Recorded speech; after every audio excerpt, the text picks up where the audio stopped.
So very good morning. आज अपना जो लेक्चर है वो रहने वाला है स्ट्रक्चर ऑफ न्यूरॉन्स। न्यूरॉन्स आखिरकार क्या होती है, न्यूरॉन्स के कितने पार्ट्स हैं, कितने टाइप्स हैं, इन सबको आज अपने इस लेक्चर में कंप्लीट क्लियर कर लेंगे। आपको न्यूरॉन से रिलेटेड और कई वीडियो देखने की जरूरत ही नहीं पड़ेगी। तो चलिए बात कर लेते हैं न्यूरॉन। देखिए न्यूरॉन को और किस नाम से भी अपन जान सकते हैं। तो न्यूरॉन्स का एक नाम होता है न्यूरॉन्स। क्या बोल सकते हैं? न्यूरॉन को न्यूरॉन्स भी अपन बोल सकते हैं और नर्वस सेल्स भी बोल सकते हैं। तो न्यूरॉन के दो नाम हो गए, तो न्यूरॉन्स एंड नर्वस सिस्टम।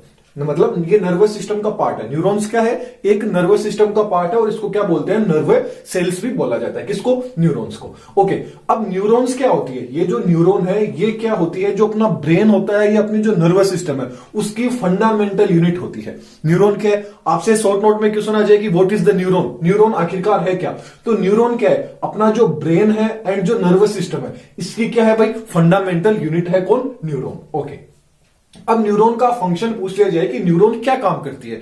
तो न्यूरॉन क्या करती है?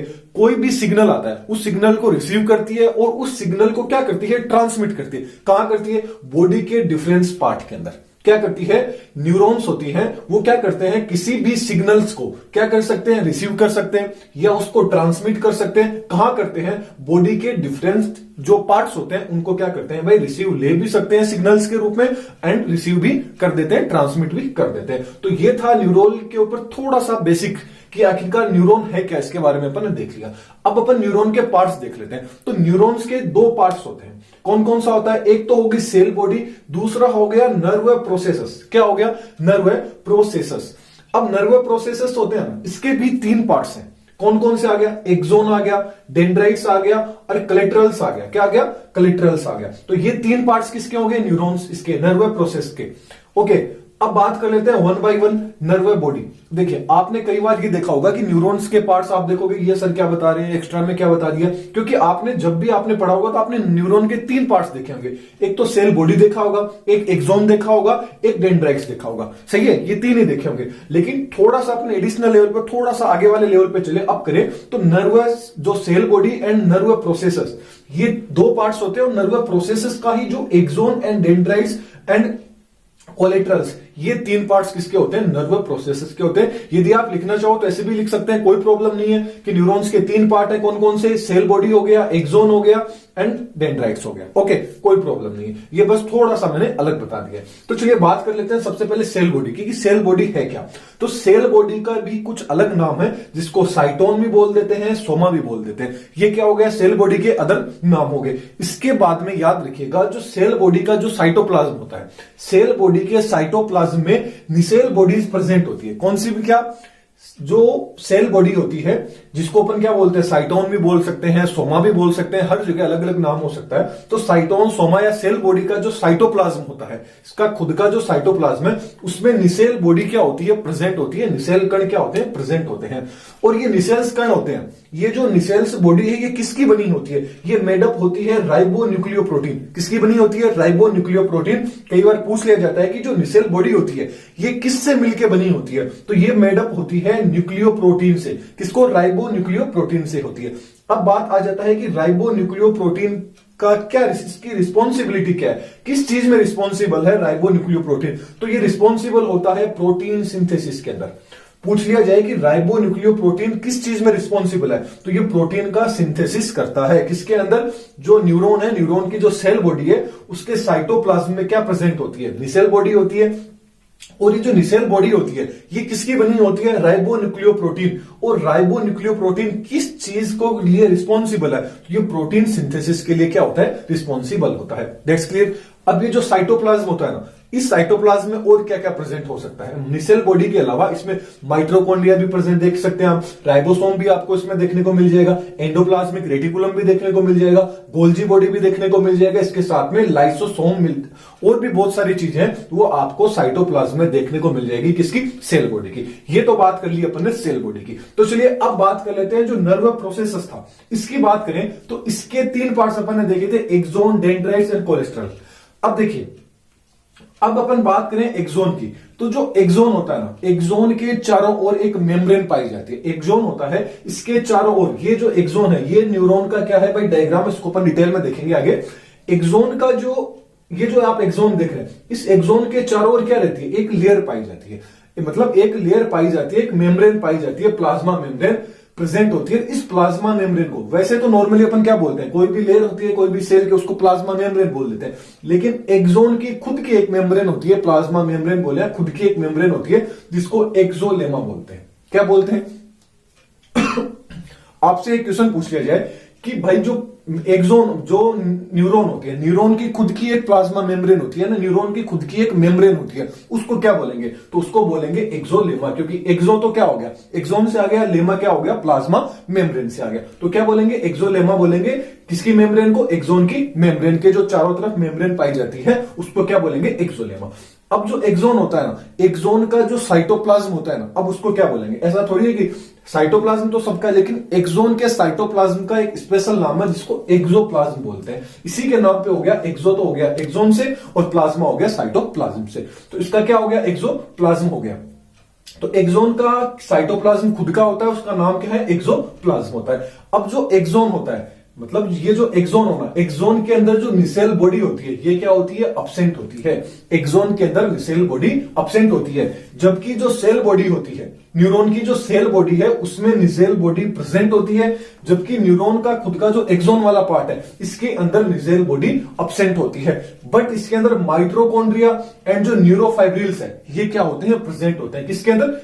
एक्सोन के अंदर। एक्सोन के अंदर क्या होता है? निसेल बॉडी तो अब्सेंट रहेगी, एंड जो माइटोकॉन्ड्रिया एंड जो न्यूरोफाइबल्स है ये क्या रहेंगे? एक्सोन के अंदर प्रेजेंट रहेंगे। अब एक थोड़ा सा इंपॉर्टेंट पॉइंट देख लेते हैं, जो नर्वस सिस्टम, मतलब जो अपना एक न्यूरॉन की बात कर रहे हैं, न्यूरॉन के अंदर जो माइटोकॉन्ड्रिया ना, ये नर्वस सिस्टम के एक्सोन पार्ट में क्या रहती है?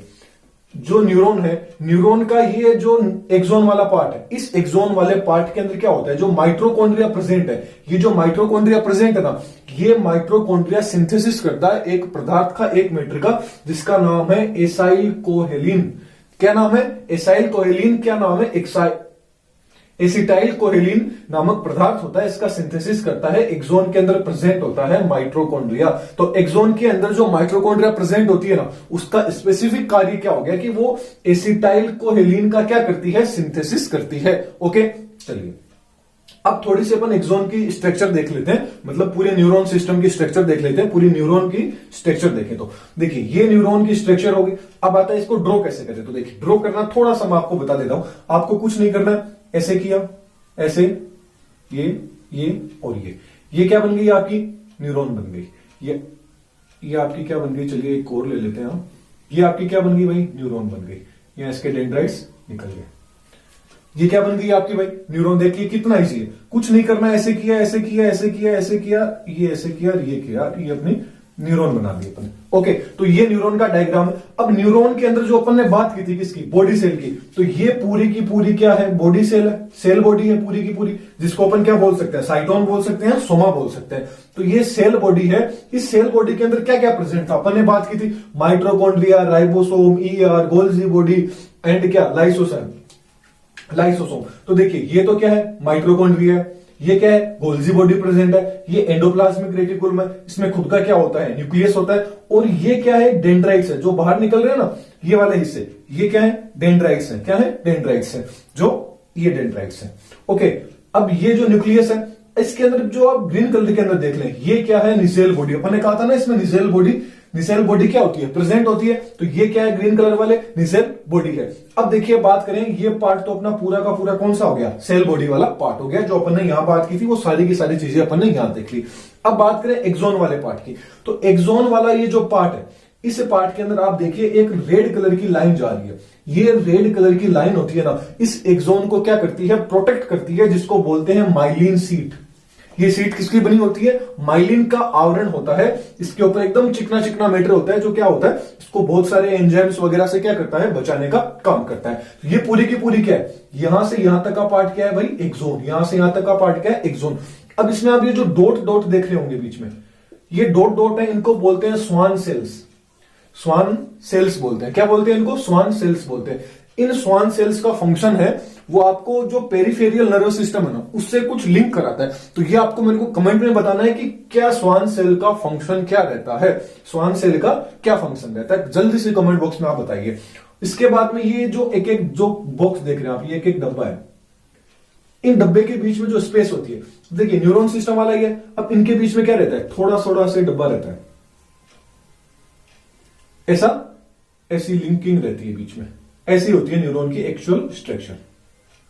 अब ये जो बीच बीच में जो स्पेस है ना, यहां तो ये जो जॉइंट है, इसको बोलते हैं नोड ऑफ रणवीर। क्या बोलते हैं, नोड ऑफ रणवीर। इन दोनों के बीच में जो स्पेस है, इसको क्या बोलते हैं, यानी ये एक बॉक्स और ये दूसरा बॉक्स, ये दोनों आपस में ज्वाइंट होते हैं, तो इनके बीच वाला जो जगह है, इसको क्या बोलते हैं, नोड ऑफ रणवीर बोला जाता है। और लास्ट वाला क्या आ गया, टर्मिनल एंड आ गया, मतलब लास्ट में क्या हो गया, यहाँ पे दूसरी न्यूरॉन आएगी और यहां आके क्या हो जाएगी, दूसरी न्यूरॉन अटैच हो जाएगी। ओके, अब बात कर लेते हैं डेंड्राइट्स की। तो डेंड्राइट्स का काम क्या रहता है, डेंड्राइट्स का काम ये देखिए, अब देखिए डेंड्राइट्स का काम आप यहीं से देख लीजिए, ये जो टर्मिनल पार्ट देख रहे हैं ना आप, इसका एंड है, एक न्यूरॉन का जो एंड पार्ट है, एंड जो दूसरे न्यूरॉन का जो स्टार्टिंग पार्ट है, जो आपने देख लिया यहाँ पे, ये वाला जो पार्ट है, तो यही क्या है, डेंड्राइट्स। तो ये क्या करते हैं, नर्व इंपल्स को न्यूरॉन सेल बॉडी पार्ट की ओर ट्रांसमिट करते हैं। मतलब एक न्यूरॉन से कोई भी सिग्नल आता है, उस सिग्नल को क्या करते हैं, इस सेल बॉडी के अंदर ट्रांसमिट करने का काम करते हैं। क्योंकि देखिए ये डेंड्राइट्स है, ये डेंड्राइट्स तो क्या होंगे, जो किसी न्यूरॉन का एंड पार्ट होगा, टर्मिनल एंड है, यही तो ये एड हो रहा है, यही तो क्या होगा, ये ज्वाइन होगा।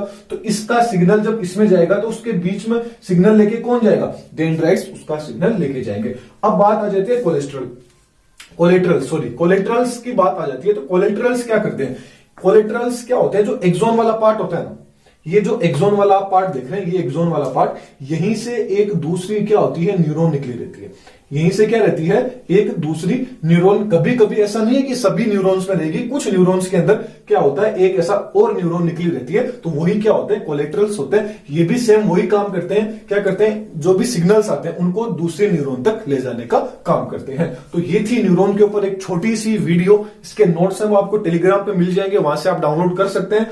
वीडियो कैसी लगी कमेंट बॉक्स में जरूर बताना है। Thank you. और हाँ, चैनल पे नए हैं तो चैनल को सब्सक्राइब जरूर कीजिएगा और वीडियो को लाइक भी कर देना। Thank you.